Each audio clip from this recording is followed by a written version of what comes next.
Hi,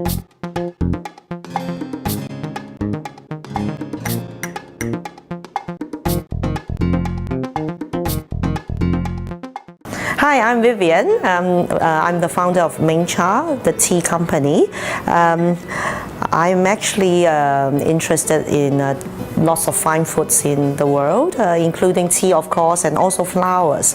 And I always think tea is not just for drinking. A tea can be for just eating or biting or using it as an ingredient in cooking and lots of things. So this is actually rose, and besides you can brew tea with roses, which actually smells very good, really good aroma, but you can actually use it as what I'm going to show you as honey to spread on toast. The roses that we are using today is actually from China. It's from Zhejiang.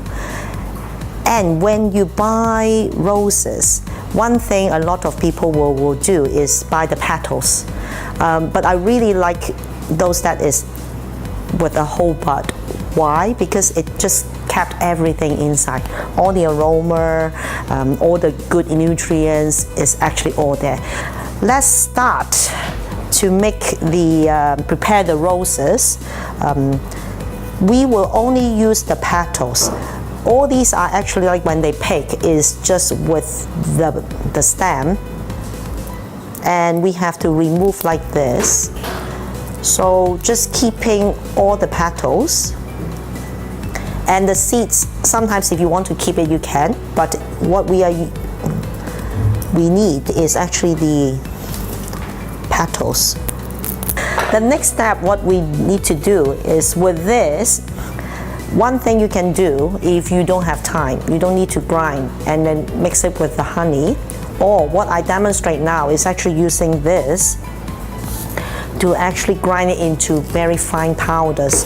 Because when we use it for the what I call the beauty toast or the rose honey spread on toast, I actually want the very fine roses that is actually, when you bite on it, you really feel you are eating roses. This is why I think a very direct method.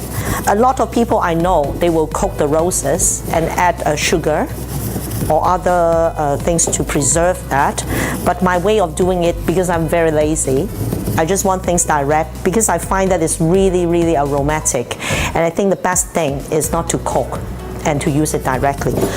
I want to show you how it looks like now. The big one is actually not I'm aiming for. It's actually the very fine one. After all the muscle work, we use actually honey. You can use whatever honey that you like, but I use also honey from China. And try to taste your honey first. Try not to get those honey that is too distinctive in flavor. I like it more like a general good taste one. The first thing to do is just to fill a layer of the honey. After that, you can use your hands if you don't mind. You can sprinkle a layer, and then I use chopsticks just to do like just a stir. The amount that I use is usually I will fill like 1/3 of the jar. So probably for this we will use around like 11 to 15 grams. If you want to be more precise, you can actually use a scale to weigh before you start. And then you can fill another layer depending on the thickness that you want. Like sometimes people doesn't want to have all the powdery feel on the toast, then you can add less. So what you do is just keep on adding honey and then rolls like bit by bit until you fill it up to the top. So you can see like the honey and the rolls like distribute evenly, and let it sit for a few days. just to make it settle. Some people like to actually turn it upside down each day, just that the rose and the honey will blend in. And I think after 7 days, a week, it's ready to use. But if you are as impatient as me, we can actually use it right now. Just do the spread immediately.